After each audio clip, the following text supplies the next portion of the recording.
اللہ اللہ اللہ اللہ اللہ اللہ اللہ اللہ اللہ اللہ اللہ اللہ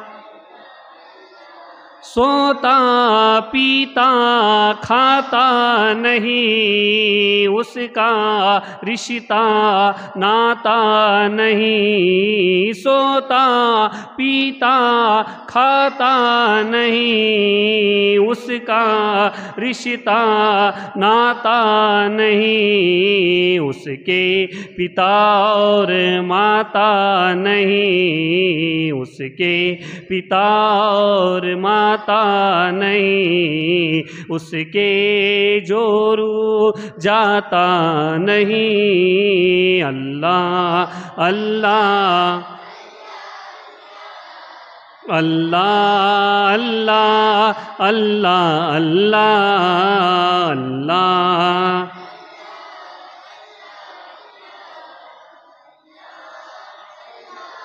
اللہ اللہ میں ہوں بندہ او مولا کون ہے اپنا اس کے سوا میں ہوں بندہ او مولا کون ہے اپنا اس کے سوا میں ہوں اس کا وہ ہے میرا میں ہوں اس کا وہ ہے میرا جس نے بنایا اور پالا اللہ اللہ اللہ اللہ اللہ اللہ اللہ اللہ اللہ اللہ اللہ اپنے کرم سے رب کریم ہم پہ کیا احسان عظیم اپنے کرم سے رب کریم ہم پہ کیا احسان عظیم بھیجا ہم پہ بفضل عظیم بھیجا ہم میں بفضل عظیم بہرے کرم کا وہ در یتیم اللہ اللہ اللہ اللہ اللہ اللہ اللہ اللہ اللہ مولا مولا مولا مولا مولا مولا مولا مولا مولا دل کا زنگ چھڑا قلب نوری پائے جلا مولا مولا مولا مولا مولا مولا مولا مولا مولا دل کا زنگ چھڑا قلب نوری پائے جلا دل کو کر دے آئینہ دل کو کر دے آئینہ جس میں چمکے ایک کلمہ اللہ اللہ اللہ اللہ اللہ اللہ اللہ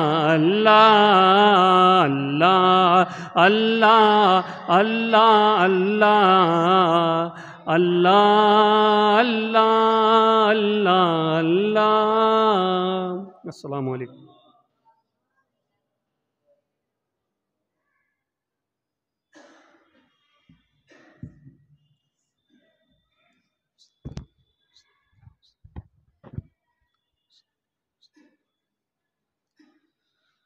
السلام علیکم ورحمۃ اللہ تعالی وبرکاتہ۔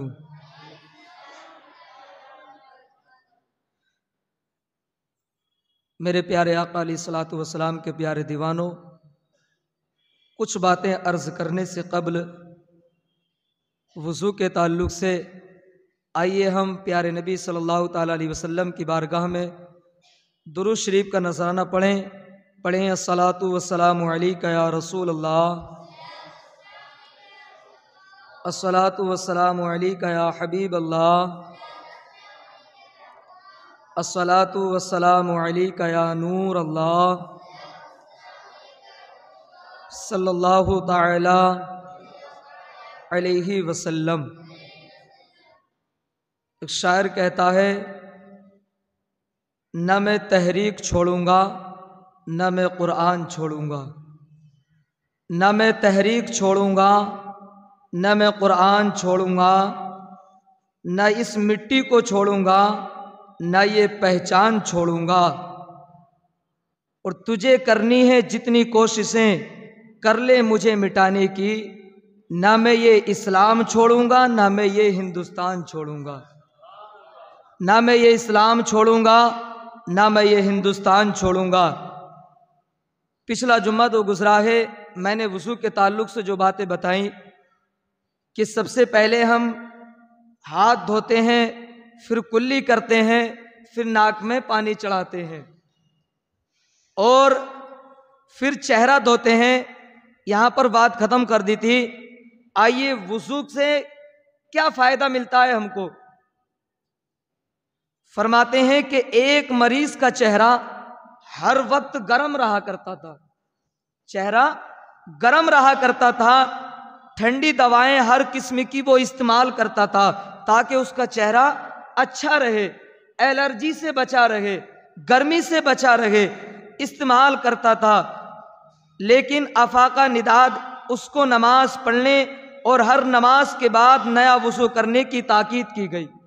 جہاں سے اس کا علاج چل رہا تھا، اسے کیا حکم دیا گیا کہ آپ 5 وقت کی نماز پڑھو اور ہر نماز میں نیا وضو کرو، نیا وضو کرو، اگر وضو ہے تو وضو کے اوپر وضو کرو، یہ تاکید کی گئی۔ اور درود شریف پڑھ کر ہاتھوں پر پھونک کر منہ پر پھیرنا کہا گیا۔ مریض حیرت انگیز طریقے سے جلد تندرست ہو گیا۔ جب اس نے ایسا استعمال کرنا شروع کر دیا، چہرے پر درود پاک پڑھتا اور نیا وضو کرتا، نماز پڑھتا، تو وہ مریض خود حیرت میں تھا کہ ڈاکٹر نے مجھے ایسا وظیفہ بتایا کہ میرا چہرہ درست ہو گیا اور گرمی سے محفوظ ہو گیا۔ اور اس ڈاکٹر نے آج بتایا دنیا کے اندر 1450 سال پہلے یہ میرے نبی نے ہم کو تاکید فرمائی، ہم کو یہ وضو کرنے کا حکم میرے نبی نے دیا ہے۔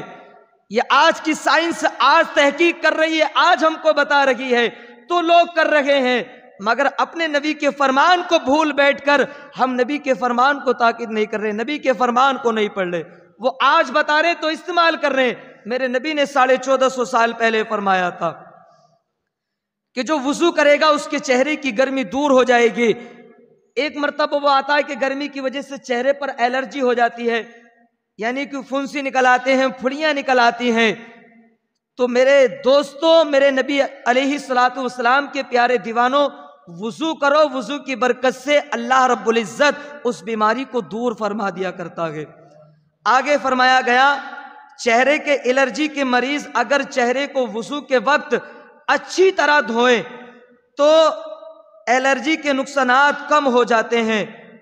محکمہ محلیات کے ماہرین اس بات پر متفق ہیں کہ الرجی سے بچنے کے لیے چہرے کو بار بار دھویا جائے، اور ایسا صرف وضو کے ذریعے ہی ممکن ہے۔ آدمی ایسا تو چہرہ نہیں دھوتا، اگر نماز پڑھنا آئے گا تو پھر تو وضو کرنا ہے ہی اس کو، تو نماز کے ذریعے سے، نماز کے بہانے سے وہ وضو کر لے گا تو اللہ رب العزت اس کے چہرے کی بیماریوں کو دور کر دے گا۔ چہرے کو 3 بار دھونے کی حکمت یہ ہے کہ پہلے چہرے پر پانی ڈال کر نرم کریں، یعنی کہ پہلے چہرے پر 1 مرتبہ پانی ڈال لیں، چہرے پہ جو میل ہوتا ہے، جو یعنی کہ آلودہ چیز ہوتی ہے، وہ نرم ہو جاتی ہے۔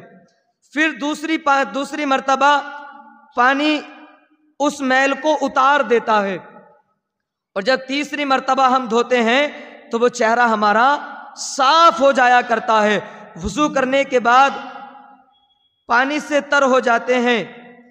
میڈیکل کے اصول کے مطابق، سائنس کے مطابق، یعنی کہ بھوؤں میں نمی رہے تو آنکھوں کی ایک ایسی خطرناک مرض سے انسان بچ جاتا ہے تاکہ اس کو دنیا میں کوئی علاج ہی نہیں ہے۔ یعنی کہ ہم وضو کر رہے ہیں، وضو کرتے کرتے ہم نے پانی ایسے صاف کر لیا چہرے کا، اور کچھ پانی ہمارے بھوؤں پر لگا رہ گیا، تو کچھ بیماریاں ایسی ہوتی ہیں جو اس کا علاج ڈاکٹر بھی نہیں کر پاتا، تو جب وہ پانی رک گیا تو وضو کی پانی کی برکت سے اللہ رب العزت اس بیماری کو دور کر دیا کرتا ہے۔ اور آگے داڑھی کا خلال کرنا، کسی کی داڑھی ہے تو داڑھی کا خلال کس طریقے سے کریں؟ چونکہ داڑھی گھنی اور بڑی گھنی ہوتی ہے، اس لیے شرعی حکم یہ ہے کہ اس کی جڑ تک پانی پہنچایا جائے، داڑھی کی جڑ تک پانی پہنچایا جائے، اچھی طریقے سے اس کا داڑھی کا خلال کیا جائے۔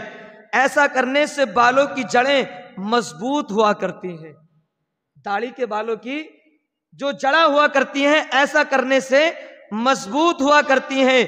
مزید یہ ہے کہ اگر داڑھی میں پانی رک گیا، پانی کی داڑھی کے اندر ہم صاف کرتے ہیں تو اندر تک تو صاف نہیں کرتے، اگر داڑھی میں پانی رک جائے گا تو وہ گردن کے پٹھوں، یعنی کہ گردن کے جو پٹھے ہوتے ہیں، گردن کے تھائیرینڈ گلینڈ اور گلے کے امراض سے محفوظ رکھتا ہے، یعنی کہ وہ پانی اس کے گلے کی بیماریوں کو دور کر دیا کرتا ہے، وہ پانی اس کے گلے کی بیماریوں کو دور کر دیا کرتا ہے۔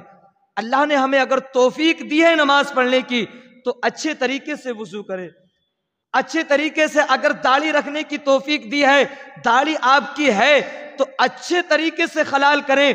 جو بیماری آج کل کا ڈاکٹر دور نہیں کر سکتا ہے، وہ بیماری اس نماز کی برکت سے جو ہم وضو کرتے ہیں، وضو کی برکت سے اللہ رب العزت ان بیماریوں کو دور فرما دیا کرتا ہے۔ تو نماز پڑھو اور وضو کرو تاکہ جو بیماری ہمارے اندر ہے نماز وضو کی برکت سے وہ بیماری دور ہو جائے۔ اللہ کی بارگاہ میں دعا ہے ہم سبھی کو ان تمام باتوں پر عمل کرنے کی توفیق عطا فرمائے، ہم سبھی کو اچھے طریقے سے اچھے سمجھ کر وضو کرنے کی توفیق عطا فرمائے۔ السلام علیکم ورحمۃ اللہ۔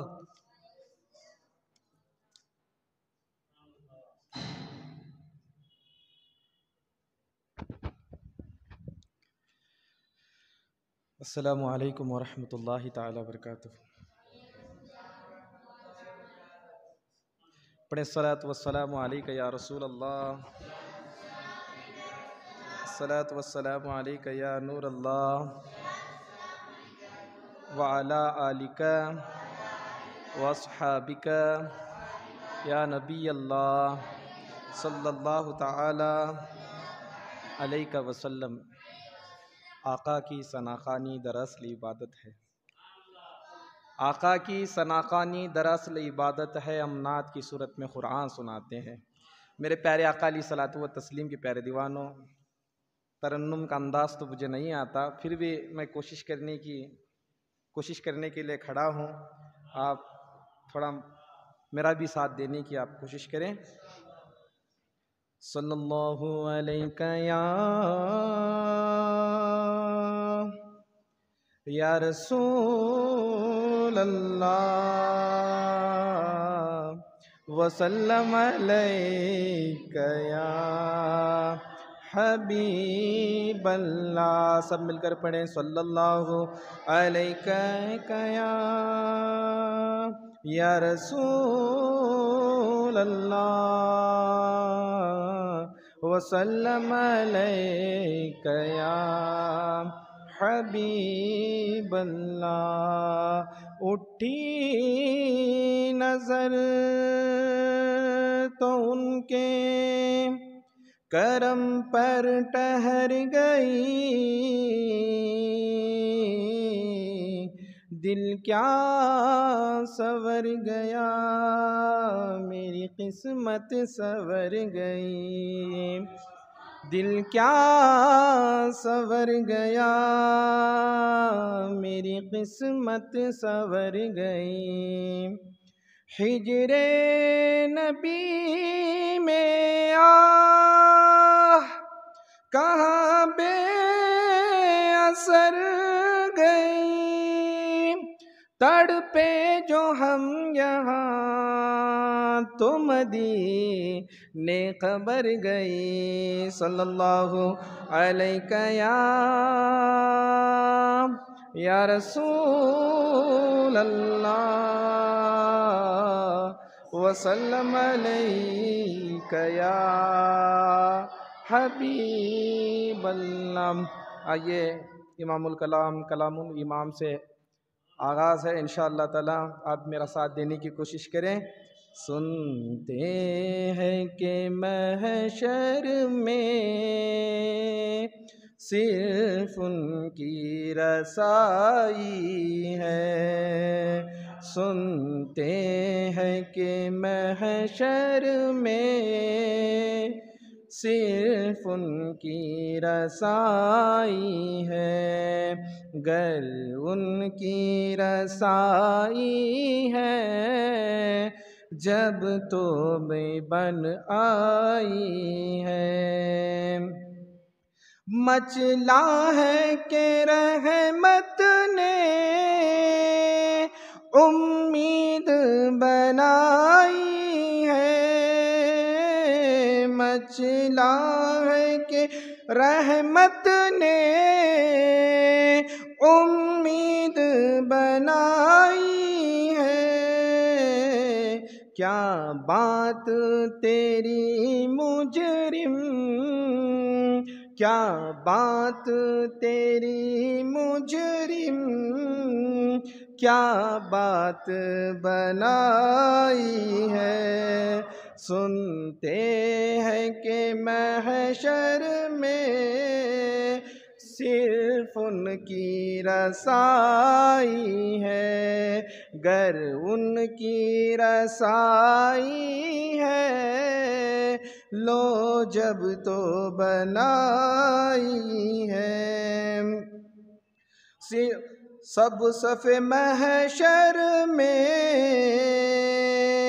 للکار دیا ہم کو، سب نے صف محشر میں للکار دیا ہم کو، سب نے صف محشر میں للکار دیا ہم کو، اے بے کسوں کے آقا، اے بے کسوں کے آقا، اب تیری دہائی ہے، سنتے ہیں کہ محشر میں صرف ان کی رسائی ہے، صرف ان کی رسائی ہے لو جب تو بنائی ہے، یوں تو سب انہی کا ہے پر دل کی اگر پوچھوں، یوں تو سب انہی کا ہے تو پر دل کی اگر پوچھوں، یہ ٹوٹے ہوئے دل ہی، یہ ٹوٹے ہوئے دل ہی خالص ان کی کمائی ہے، سنتے ہیں کہ محشر میں صرف ان کی رسائی ہے، گر ان کی رسائی ہے لو جب تو بنائی ہے، بازار عمل میں تو سودا نہ بنا اپنا بازار عمل میں تو سودا نہ بنا اپنا سرکار کرم تجھ میں سرکار کرم تجھ میں عیبوں کی سمائی ہے سرکار کرم تجھ میں عیبوں کی سمائی ہے سنتے ہیں کہ محشر میں صرف ان کی رسائی ہے گر ان کی رسائی ہے تب تو بنائی ہے مطلع میں یہ شک کیا تھا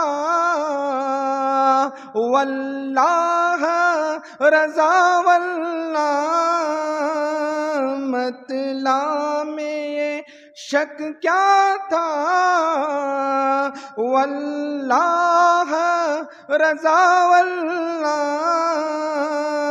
صرف ان کی رسائی ہے صرف ان کی رسائی ہے صرف ان کی رسائی ہے صرف ان کی رسائی ہے سنتے ہیں کہ محشر میں صرف ان کی رسائی ہے گر ان کی رسائی ہے لو جب تو بنائی ہے السلام علیکم ورحمۃ اللہ وبرکاتہ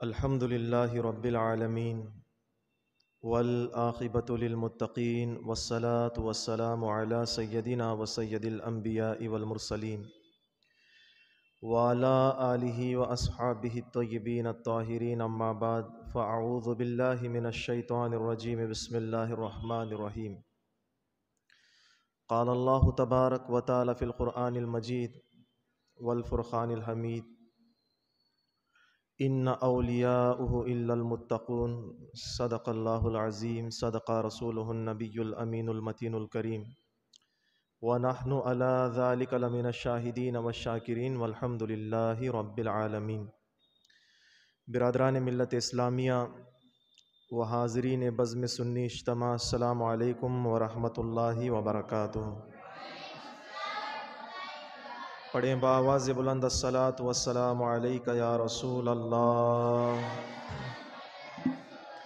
الصلاۃ والسلام علیک یا حبیب اللہ الصلاۃ والسلام علیک یا نبی اللہ صلی اللہ تعالی علیہ وسلم اللہ رب العزت کی بارگاہ میں دعا ہے میں نے قرآن مقدس کی جس آیت کی تلاوت کا شرف حاصل کیا اس سے متعلق مجھے حق کہنے اور آپ تمام حضرات کو اس پر عمل کی توفیق عطا فرمائے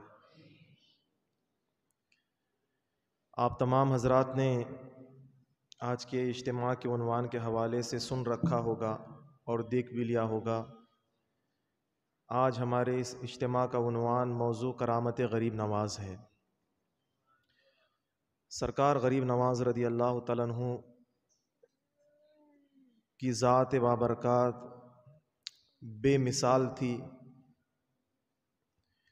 ویسے تو ہر اللہ کے ولی کی یہ شان ہوا کرتی ہے کہ ان کا بیٹھنا اٹھنا ان کی گفتگو ان کی عبادت یہی ان کی سب سے بڑی کرامت ہوا کرتی ہے کرامت کس کو کہتے ہیں انشاءاللہ آج ہم سمجھیں گے کرامت کا ایک لغوی معنی کتابوں میں لکھا گیا مفسرین نے بتایا کہ اللہ کے نیک بندے سے ایک ایسا عمل سرزد ہو جو خلاف عادت ہو. کھانا عادت ہے، پینا عادت ہے، سونا عادت ہے، یہ عادت میں شامل ہے. ایسا عمل خلاف عادت اللہ کے نیک بندے سے، یہاں اس بات کو ذہن نشین کرایا جا رہا ہے. نیک بندے کا انتخاب جملوں میں کیا جا رہا ہے. اللہ کے نیک بندے سے خلاف عادت جو چیز سرزد ہو وہی کرامت کہلایا کرتی ہے. اور نبی کے لیے بھی یہی مثال دی گئی. نبی کی ذات بابرکات سے خلاف عادت جو بھی چیز سرزد ہو وہ کر ڈالیں، اس کو معجزہ کہا جاتا ہے. نبی جو کریں اس کو معجزہ کہا جاتا ہے. ولی سے جو چیز سرزد ہو اسے کرامت کہی جاتی ہے. تو یہ کتابی اعتبار سے کرامت کا لغوی معنی ہے. تو بے شمار کرامتیں سرکار غریب نواز رضی اللہ تعالیٰ عنہ کی ذات بابرکات سے سرزد ہوئی. لوگوں کو دین سے قریب کرنے کے لیے، لوگوں تک دین کا پیغام پہنچانے کے لیے آپ نے بھی اپنی شخصیت سے بہت سارے کرامتوں کا ظہور فرمایا. بے شمار کرامتیں سرکار غریب نواز رضی اللہ تعالیٰ عنہ کی سیرت کی کتابوں میں وارد ہیں، درج کی گئی ہیں. سرکار غریب نواز رضی اللہ تعالیٰ عنہ کی پہلی کرامت کا ذکر کچھ یوں کیا جاتا ہے. حضرت عثمان ہارونی رضی اللہ تعالیٰ عنہ کے ساتھ سفر پر تھے تو اتفاق سے ہوا ایسا کہ کچھ درویش ایک مقام پر بیٹھے ہوئے تھے، جو کچھ فقیر لوگ ایک مقام پر بیٹھے ہوئے تھے. سرکار عثمان ہارونی رضی اللہ تعالیٰ عنہ نے اپنے مرید معین الدین چشتی اجمیری رحمت اللہ تعالیٰ علیہ کو حکم دیا کہ اے معین الدین، اے حسن، ہم ان درویشوں کے درمیان جا کر بیٹھ جاتے ہیں. تو اپنے مرشد کی اطاعت کرتے ہوئے غریب نواز جا کر ان درویشوں میں بیٹھ گئے. آپ بھی بیٹھے، اللہ کا ذکر کیا اور فرمایا گیا جہاں بھی بیٹھتے تو مصلی بچھا کر بیٹھا کرتے تھے. حضرت عثمان ہارونی رضی اللہ تعالیٰ عنہ کی بھی عادت تھی، جب بھی بیٹھتے تو مصلی بچھا کر بیٹھتے. اور مرشد کا یہ فعل دیکھ کر، یہ عمل دیکھ کر سرکار غریب نواز بھی مصلی ڈال لیا کرتے تھے، بچھا لیا کرتے تھے. سرکار غریب نواز رحمت اللہ تعالیٰ علیہ فرماتے ہیں جس مقام پر جا کر ہم درویشوں کے درمیان بیٹھے تو وہاں پر ہم سے پہلے ہی دو اولیاء موجود تھے. ایک حضرت علاء الدین کرمانی رحمت اللہ تعالیٰ علیہ موجود تھے اور دوسرے حضرت عارف رحمت اللہ تعالیٰ علیہ موجود تھے. تو اتفاق سے ہوا ایسا کہ آپس میں بحث چلی، گفتگو ہوئی. اس کے بعد میرے شیخ عثمان ہارونی رضی اللہ تعالیٰ عنہ نے ہم سب سے مخاطب ہو کر کہا کہ جب ہم سب مل کر ایک جگہ اکٹھا ہی ہو گئے ہیں تو اللہ کے فضل سے، عطا سے ہر بندہ اس کی عطا کردہ کرامت کو ظاہر کرے گا. کس نے کہا؟ حضرت شیخ عثمان ہارونی نے کہا جب اللہ نے ہمیں اپنی جانب سے ہمارے اوپر فضل فرمایا ہے، کرم فرمایا ہے، تو اس کا فضل لوگوں کے درمیان ظاہر کرنے کے لیے ہر ایک ہم میں سے بندہ جسے اللہ نے کرامتوں سے نوازا ہے اپنی کرامت کو ظاہر کرے گا. اتنا کہا، کہنے کے بعد حضرت عثمان ہارونی جس مصلی پر بیٹھے تھے مصلی کے نیچے ہاتھ ڈالا. ہاتھ جیسے ہی باہر نکالا سونے کا ایک ٹکڑا نکل کر ہاتھ میں آ گیا. سونے کا ایک ٹکڑا نکل کر ہاتھ میں آیا. آنے کے بعد اس سونے کے ٹکڑے کو جو درویش سامنے بیٹھے تھے، جو فقیر بیٹھے تھے، ایک فقیر کو بلایا. آپ نے اس کے ہاتھ میں دیا. دینے کے بعد کہا یہ سونے کا ٹکڑا لے جانا، سونار کی دکان میں بیچ دینا، جو رقم اس سے وصول ہو لے آنا، اور آتے آتے راستے میں شیرینی لے آنا. ان سارے لوگوں میں اس شیرینی کو تقسیم کر دینا.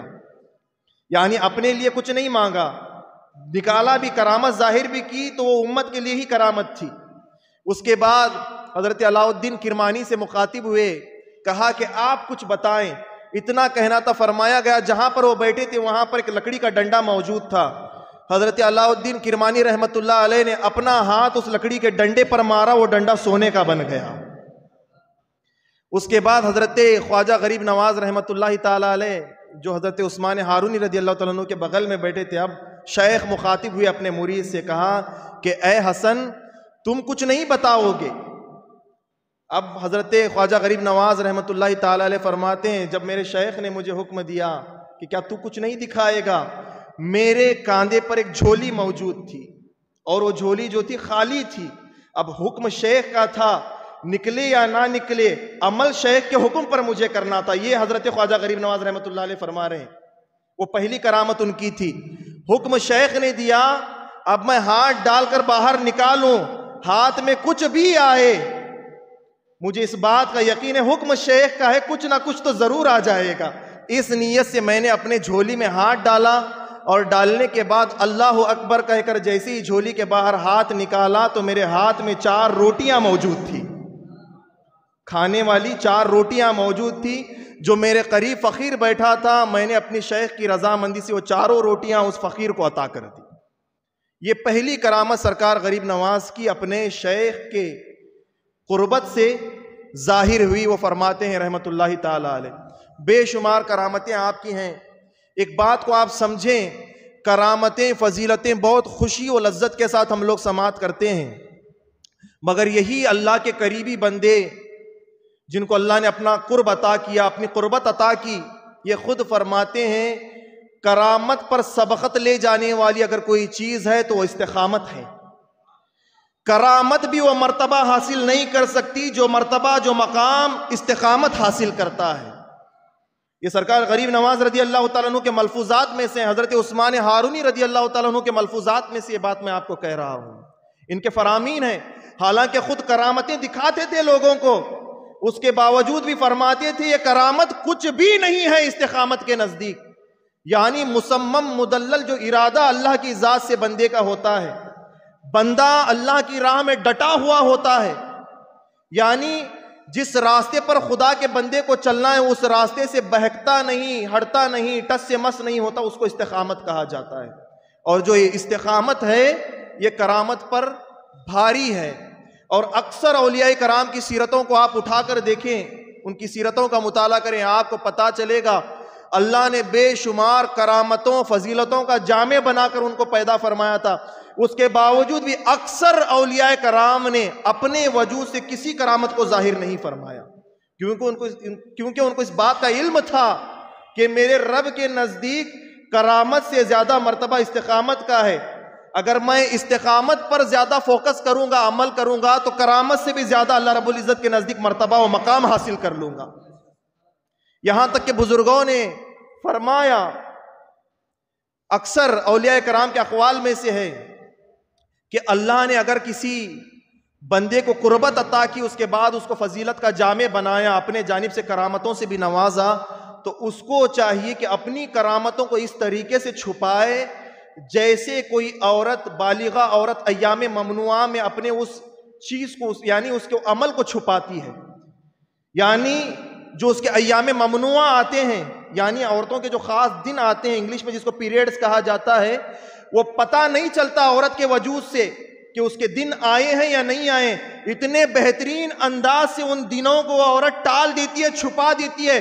ایسی عورت کی مثال دے کر فرمایا گیا کتابوں میں، حقیقی ولی وہی ہے جو اپنی کرامتوں کو اس طریقے سے چھپائے جس طریقے سے کوئی حائضہ عورت اپنے حیض کو چھپایا کرتی ہے. ایسی مثالیں دی گئی. تو سرکار غریب نواز رضی اللہ تعالیٰ عنہ جب ہند کی سرزمین پر تشریف لائے، بہت شدت پسند لوگ اس زمین پر موجود تھے.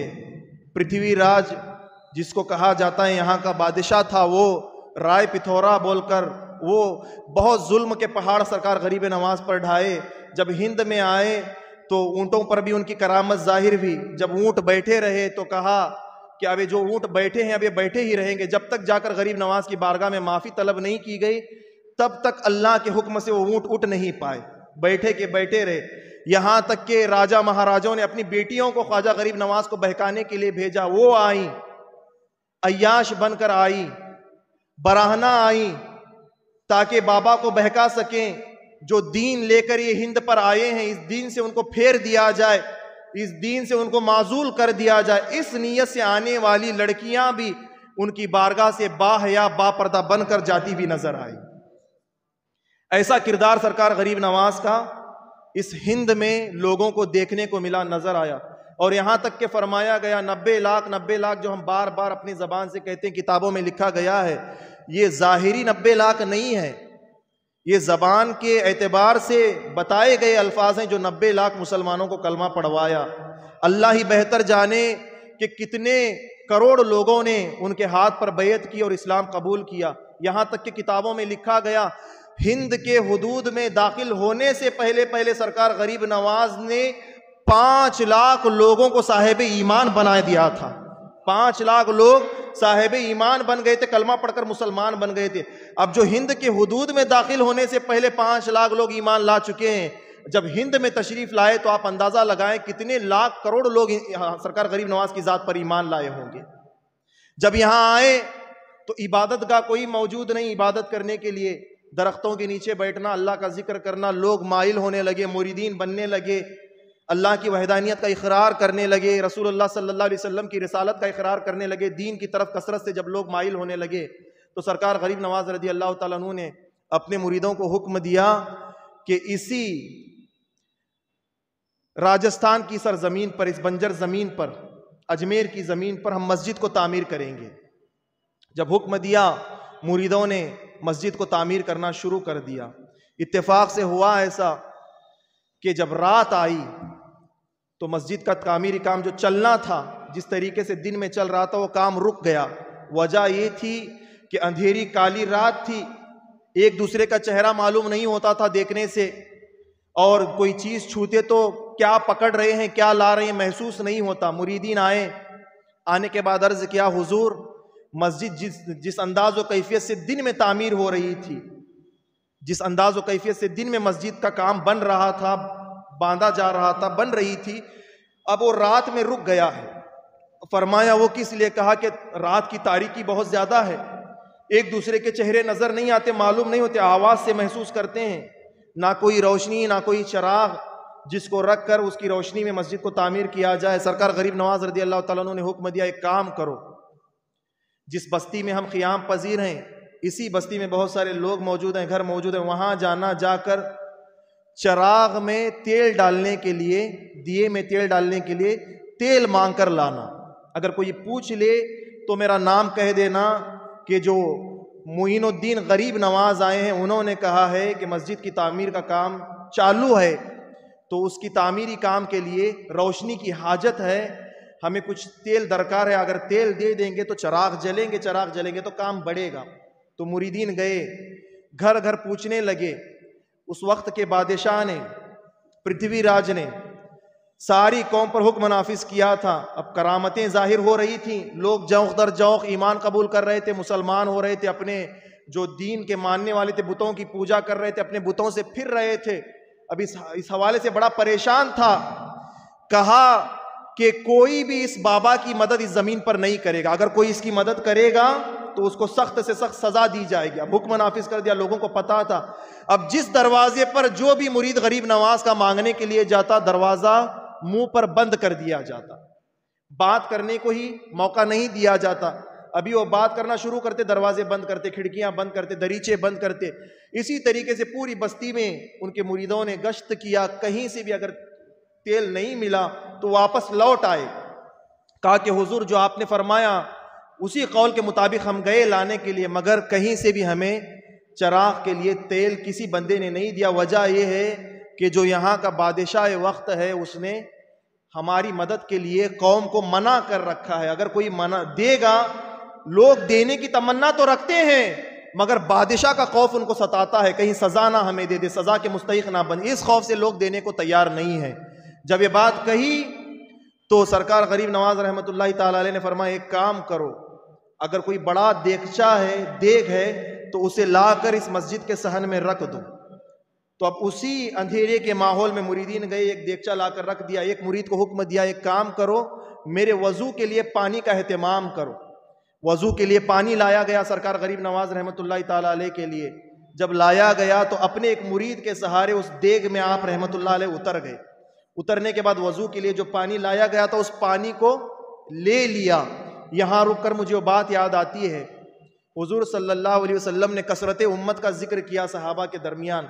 اے میرے صحابہ، میں یہ چاہتا ہوں کہ قیامت کے دن جب اللہ تعالیٰ حساب و کتاب کے لیے ہر نبی کی امت کو پیش کرے تو میں یہ چاہتا ہوں کہ کثیر تعداد میں میری امت مجھے نظر آئے۔ اور کثیر امت کا نبی میں اللہ کے حضور کہلاؤں۔ تو صحابہ نے عرض کیا یا رسول اللہ صلی اللہ علیہ وسلم یہ بات تو اچھی ہے، مگر آپ اپنی امت کو ایسے نفسا نفسی کے عالم میں پہچانیں گے کیسے؟ تو حضور علیہ السلام نے ارشاد فرمایا اے میرے صحابہ ایک بات بتاؤ، اگر کالے خچروں کے درمیان، کالے گدھوں کے درمیان سفید گھوڑا چھوڑ دیا جائے تو اس سفید گھوڑے کو پہچاننے میں آسانی ہوگی یا دشواری ہوگی؟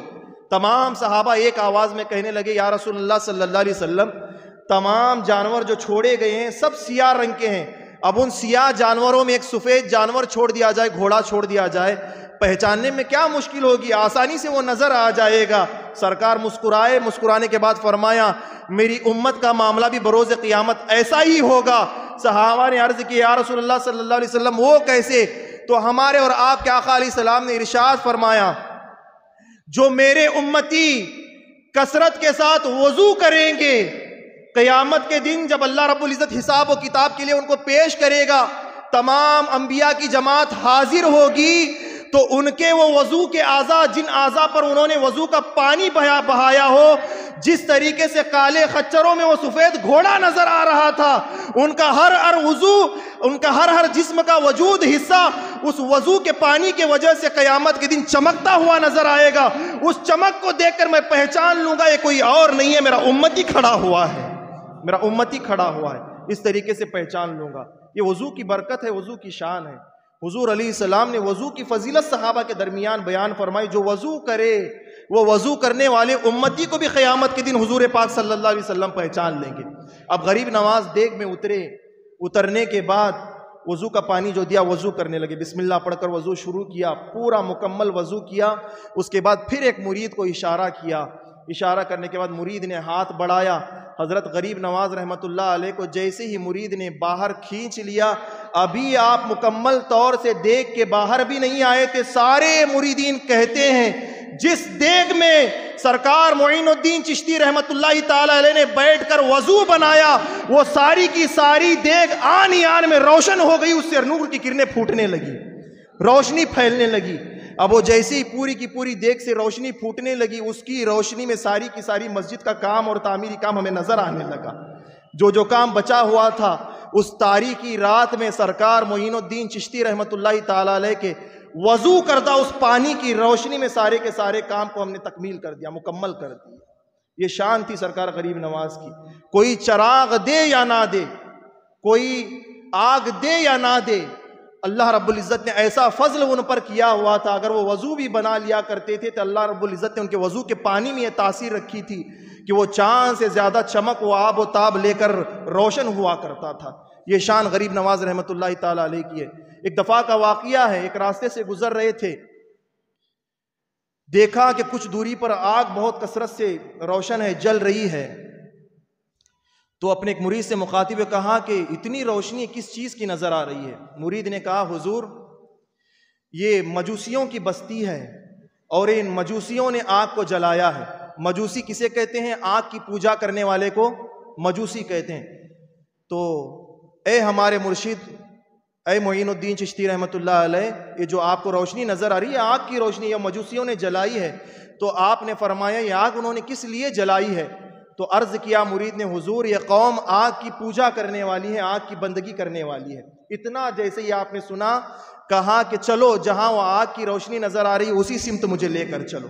اب مرید لے کر چل پڑے، وہاں گئے، جا کر دیکھا کہ اس آگ کے ارد گرد بہت سارے مجوسی حلقہ لگا کر اس آگ سے پناہ طلب کر رہے ہیں، کوئی کچھ کہہ رہا ہے، کوئی کچھ کہہ رہا ہے۔ کتابی الفاظ ہیں، ایک نے کہا کہ اے آگ ہم تجھے اس لیے مان رہے ہیں، اس لیے تیری پوجا کر رہے ہیں کہ جب ہم مر جائیں تو تم ہم پر حملہ آور نہ ہونا، تو ہمیں نہ جلانا۔ آج تیری ہم پوجا اس لیے کر رہے ہیں کہ تو آج تیری پوجا کرتا ہوا تو ہمیں دیکھ جو رہی ہے، جب ہم مر جائیں تو جب مر جائیں تب بھی ہماری تو حفاظت کرنا، جس طریقے سے آج اور تیرے اور ہمارے درمیان دوری ہے، ہمارے مرنے کے بعد بھی تیرے اور ہمارے درمیان ایسی دوری رہے۔ طرح طرح کے الفاظ وہ لوگ بول رہے تھے۔ سرکار غریب نواز مسکرائے، مسکرا کر فرمانے لگے اے آگ کی پوجا کرنے والوں، جس آگ کی تم پوجا کر رہے ہو، کیا تمہیں یقین ہے تمہاری ان منتوں مناجات سے وہ تمہیں جلانا چھوڑ دے گی؟ تو کہا کہ ہمارے آبا و اجداد بھی اس کی پوجا کرتے آئے ہیں، اس کو مانتے آئے ہیں، اس لیے ہم بھی اس کی پوجا کر رہے ہیں، اس کو مان رہے ہیں، جیسے ہمارے بڑوں نے کیا آج ہم وہی عمل کر رہے ہیں، اور ہمیں یقین ہے یہ نہیں جلائے گی۔ اتنا کہنا تھا، حضرت سرکار غریب نواز رحمۃ اللہ تعالیٰ علیہ نے کہا اگر تم اس میں ہاتھ ڈال دو تو تمہارا ہاتھ جل جائے گا۔ کہا کہ ہاں حقیقت میں جل جائے گا، اگر ہاتھ بڑھائیں گے تو واقعی وہ جلا ڈالے گی۔ تو کہا جب یہ دنیا کی آگ جو تم نے جلائی ہے، تم نے خود جلائی، اگر تم خود ہاتھ آگے کرو تو تمہیں جلا ڈالے گی۔ جو آگ تمہیں دنیا میں جلائے گی تو تم مرنے کے بعد اس آگ سے کیسی امید رکھ رہے ہو کہ تمہیں نہیں جلائے گی؟ تو کہا کہ تو آپ بتائیں، آپ دیکھنے سے صوفی نظر آ رہے ہیں، اگر آگ آپ کو نہیں جلائے تو ہم یقین کر لیں گے کہ جس مذہب پر آپ ہیں آپ کا مذہب سچا ہے، ہم اپنا مذہب بدل لیں گے، آپ کے مذہب میں داخل ہو جائیں گے۔ اتنا کہنا تھا۔ سرکار غریب نواز رحمۃ اللہ علیہ نے فرمایا بس بات اتنی سی ہے۔ اتنا کہا، سرکار غریب نواز داخل نہیں ہوئے۔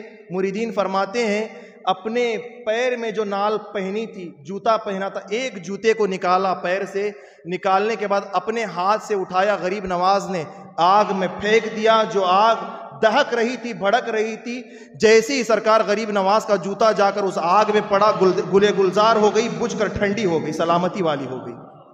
اب پریشان ہوئے وہ لوگ سارے کہ جوتے کا اتنا بڑا کمال، جو پیر میں بابا نے جوتا پہنا ہے، اس درویش نے جوتا پہنا ہے، ہم نے تو یہ سمجھا تھا کہ یہ ثابت درویش اس میں چلا جائے گا، اس کے بعد بچے گا نہیں بچے گا بعد میں دیکھا جائے گا، اس کی جوتے کی اتنی شان ہے۔ اس کے بعد کہا کہ بابا بتاؤ تم ہو کون؟ تو سرکار غریب نواز رحمۃ اللہ علیہ نے ان کو اسلام کی دعوت دی، اسلام کی دعوت دی کہ میں اسلام کا ماننے والا ہوں، رسول اللہ صلی اللہ علیہ وسلم کا امتی ہوں۔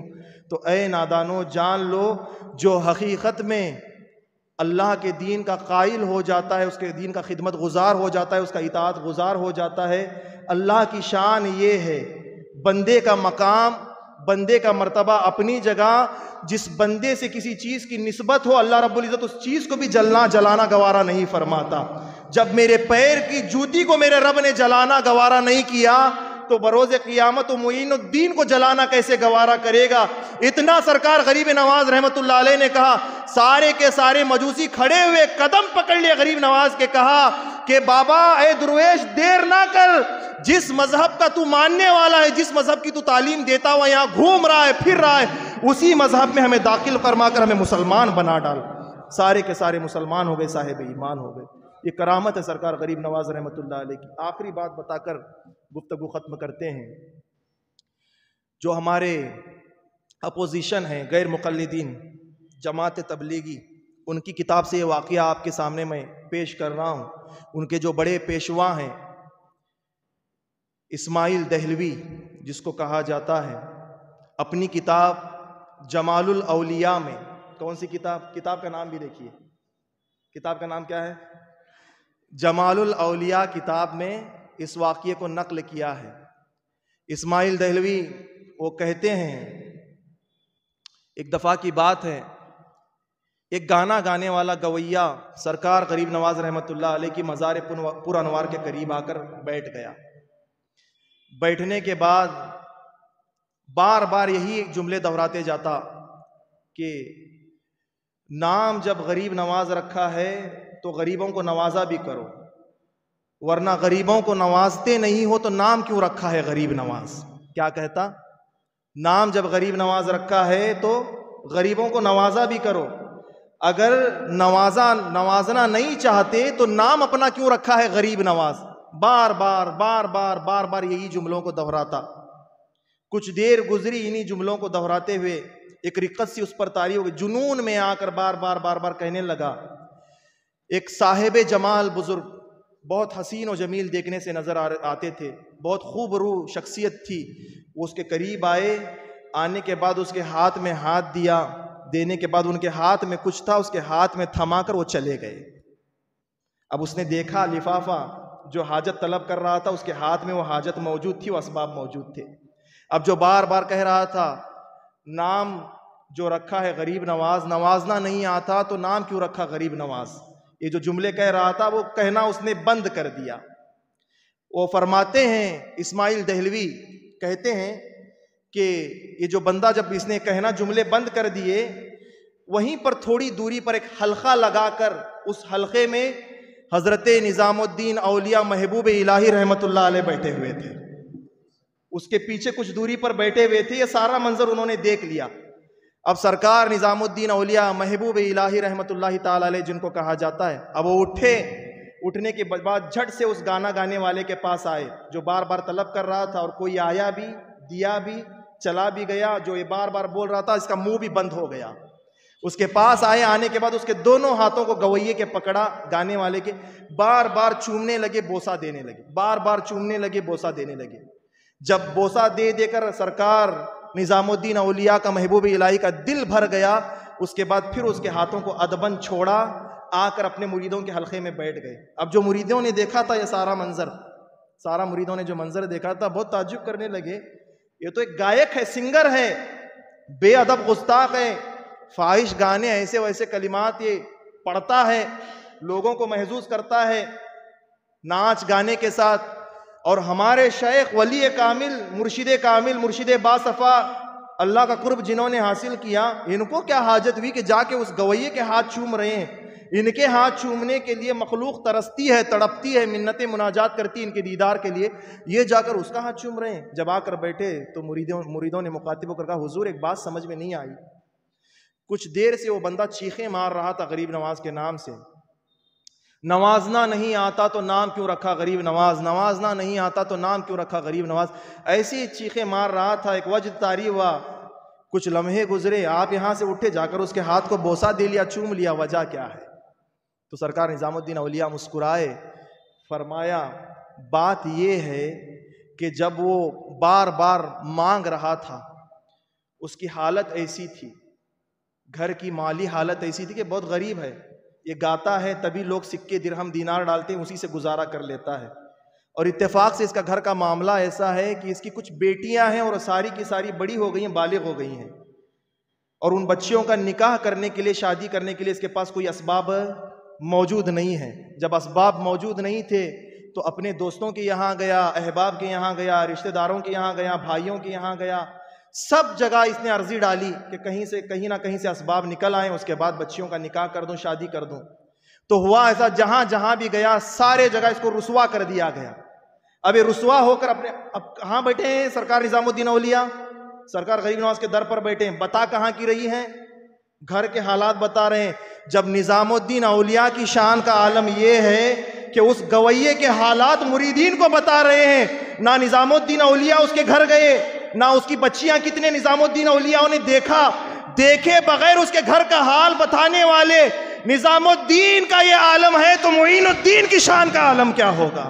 معین الدین کی شان کا عالم کیا ہوگا؟ تو فرمایا بہت اس کی تنگ دستی ہے، گھر کا حالت بہت نازک ہے، اس کے حالات، تو یہ سب جگہ عرضی ڈالی، اس کی عرضی نامکمل بھی، تو پریشانی کے اسنا میں اسی عالم میں گھر واپس لوٹ رہا تھا، کسی نے اسے بتایا کہاں جاتا ہے، حال زار سنایا اس شخص کے ایسے حالات ہیں، بچیوں کا نکاح کرنا ہے، عمریں چلی جا رہی ہیں، زندگی کے ایام بیت رہے ہیں، مگر کوئی مدد کرنے کو تیار نہیں۔ تو مخاطب ہونے والے شخص نے کہا کہ یہاں وہاں لوگوں سے کیوں مانگتا ہے جبکہ سلطان الہند ہند میں موجود ہے؟ ایک کام کر، ہند کے راجہ خواجہ معین الدین کے در پر چلا جا، ہم نے سنا بھی ہے اور اپنی آنکھوں سے دیکھا بھی ہے، لوگ خالی ہاتھ ضرور جاتے ہیں، خالی ہاتھ لوٹائے نہیں جاتے، جو بھی خالی ہاتھ جایا کرتا ہے جھولیوں کو بھر کر واپس آیا کرتا ہے۔ اتنا اس شخص نے کہا تو یہ وہاں سے نکلا، وقت سفر باندھ لیا، وہاں سے آیا، آنے کے بعد اب در پر بیٹھا، بیٹھنے کے بعد کہتا جاتا، جب نام غریب نواز رکھا ہے تو غریبوں کو نوازو، اگر غریبوں کو نہیں نوازتے نام کیوں رکھا غریب نواز، نام کیوں رکھا غریب نواز؟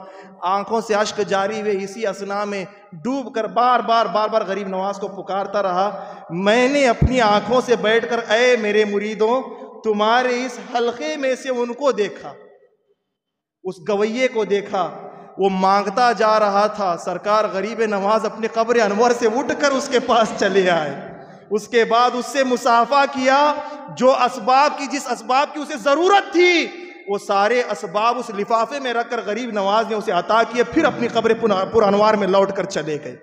جب میں نے اپنی آنکھوں سے یہ منظر دیکھا، غریب نواز کو قبر سے آتا ہوا اور اس مانگنے والے کو نوازتا ہوا، پھر قبر میں جاتا ہوا، جب تک میں اٹھ کر چلا گیا وہ قبر میں جا چکے تھے۔ میرے دل نے کہا، کون کہہ رہے ہیں؟ نظام الدین رحمت اللہ تعالیٰ علیہ کہہ رہے ہیں، میرے دل نے کہا اے نظام الدین، آقا کے دست بوسی کا تو شرف حاصل نہ ہو سکا، آقا نے جن دست کو پکڑا ہے، جن ہاتھوں کو پکڑا ہے، انہی ہاتھوں کو تو بوسہ دے لے، انہی ہاتھوں کو چوم لے۔ اسی نیت سے جن ہاتھوں کو غریب نواز کے ہاتھ لگے ہوئے تھے، میں گویے کے ہاتھوں کو بوسہ نہیں دے رہا تھا، سرکار غریب نواز کی مس کو ہاتھ کو بوسہ دے رہا تھا۔ جہاں پر ان کی مس لگی ہوئی تھی، ان کے ہاتھوں کا مسا ہوا تھا، ان مقامات کو میں بار بار چوم رہا تھا، یہ تصور کرتے ہوئے کہ میں غریب نواز کے ہاتھوں کو بوسہ دے رہا ہوں۔ یہ شان ہے غریب نواز رضی اللہ تعالیٰ عنہ کی۔ ہمارے ساتھ بھی بے شمار واقعات پیش آئے، اگر ہم یہ بیان کریں تو لوگ یہ تصور کریں گے کہ ہم سے بھی کرامتوں کا ظہور ہو رہا ہے۔ اس کی ان چیزوں کی حاجت و ضرورت نہیں ہے۔ ہم حقیر فقیر ضرور ہیں، مگر ہم نے اپنے دل کی عمیق گہرائیوں سے محسوس کیا ہے، جانا ہے، جب بھی ہم نے ان کو یہاں سے پکارا ہے ان کی مدد ضرور ہمیں حاصل ہوئی ہے، اور جب بھی ہم نے وہاں جانے کی نیت کی ہے، ہم نے چلتے ہوئے جانے کی نیت کی، ٹرین سے جانے کی نیت کی، بس سے جانے کی نیت کی، اور اتنی جلدی وہاں جانے کی تھی کہ ایک تڑپ تھی، ہماری جانے کی نیت ٹرین سے تھی، انہوں ہوائی کے ذریعے، آسمان کے ذریعے ہمیں بلا لیا۔ یہ بھی شرف ان کا ہمیں عطا۔ ہم نے تصور بھی نہیں کیا کہ اس انداز و کیفیت سے ان کی بارگاہ میں ہم پہنچیں گے یا نہیں پہنچیں گے۔ ہماری بس توجہ کی ضرورت ہے، اس بارگاہ سے لو لگانے کی ضرورت ہے، اخلاص کی ضرورت ہے۔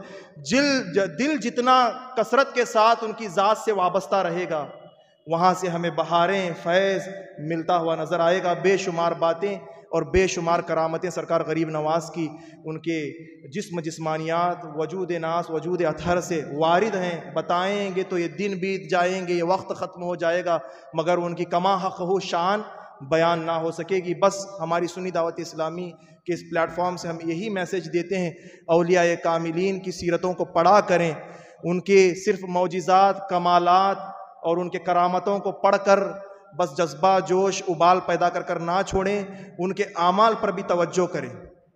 جیسے انہوں نے عبادت کی، 40 دن تک سرکار غریب نواز اپنے حجرے میں چلہ کشی کیا کرتے تھے، 40 دن تک کسی سے بات نہیں کیا کرتے تھے، ایسی عبادت، ایسی ریاضت اللہ رب العزت کی بندگی کیا کرتے تھے۔ یہ کہاں ہے مسلمانوں میں؟ یہ تو بات اپنی جگہ ہے، نہیں بھی ہو سکے، محال بھی ہو آج کے دور میں کرنا، کم سے کم جو اللہ رب العزت نے ہم پر فرض عبادتوں کو قرار دیا ہے، نافذ کیا ہے، ان کو تو کر لیں تاکہ آخرت میں ہمارا کچھ سامان بنتا ہوا نظر آئے۔ اللہ رب العزت کی بارگاہ میں دعا ہے، اللہ تعالیٰ کہنے سننے سے زیادہ ہم سب کو عمل کی توفیق عطا فرمائے، ہم سب کا خاتمہ بالخیر پر نصیب عطا فرمائے، ہم سب کے جائز مقاصد حسنہ کی تکمیل عطا فرمائے، دوران گفتگو کسی قسم کی غلطیاں ہوئی تو اس کے حبیب کے صدقے سے معاف عطا فرمائے، ہم سب کا آنا، بیٹھنا، سننا اور یہاں سے جا کر اس پر عمل کرنا اپنی بارگاہ میں قبول عطا فرمائے، ہم سب کا خاتمہ بالخیر پر نصیب عطا فرمائے۔ وما علینا الا البلاغ۔ السلام علیکم ورحمۃ اللہ وبرکاتہ۔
تشریف بڑی تشریف مولانا تیرے محبوب بندوں کا ذکر کیا مولانا کوئی بھی غلطی ہماری کو معاف فرما کر صحیح کو اپنی بارگاہ میں قبول فرما مولانا ہم سبھی کی ذکر کرنے کے مطابق دنیا اپنی شان کے مطابق ہمیں جو ثواب عنایت کیا ہے ہم اپنی جانب سے سب سے پہلے آپ کا اشارہ مسکان پیش کرتے ہیں قبول فرما المؤمنین والمؤمنات والمسلمین والمسلمات ارواح کی بات پیش کرتے ہیں قبول فرما نبی کریم علیہ السلام کے وسیلے سے ایک لاکھ 24 ہزار یا تقریباً 224 ہزار کو پیش فرما کر دنیا میں تشریف لائے سری کی مقدس بارگاہ پیش کرتے ہیں قبول فرما حضرت علی رضی اللہ عنہ کی مشارات کرتے امام حسین اور شریعہ کے دربار میں مقدس بارگاہ پیش کرتے ہیں قبول فرما حضور کو صفا حضور خواجہ کے نواز حضور صالح پاک حضور اعلی حضرت حضور کے آمین حضور صاحب نے افسر کیا حضور اختر رضا حضور حجت اسلام حضور حامد رضا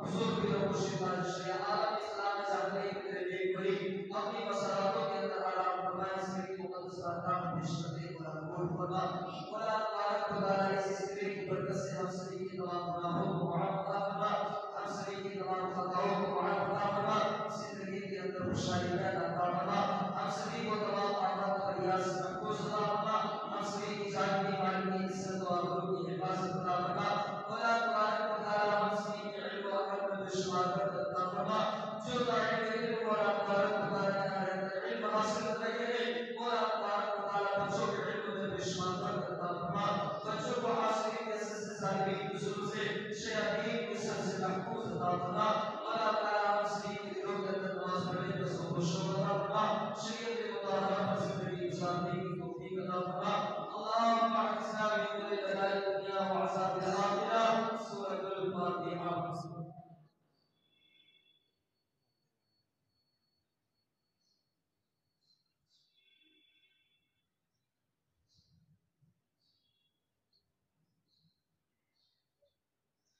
إن الله وملائكته يصلون على النبي يا أيها الذين آمنوا صلوا عليه وسلموا تسليما اللهم صل على سيدنا شفيعنا ومولانا محمد وعلى وسلم صلوا عليه الصلاة والسلام عليك يا رسول الله صلى الله عليه وسلم سبحان ربك رب العزة عما يصفون وسلام على المرسلين والحمد لله رب العالمين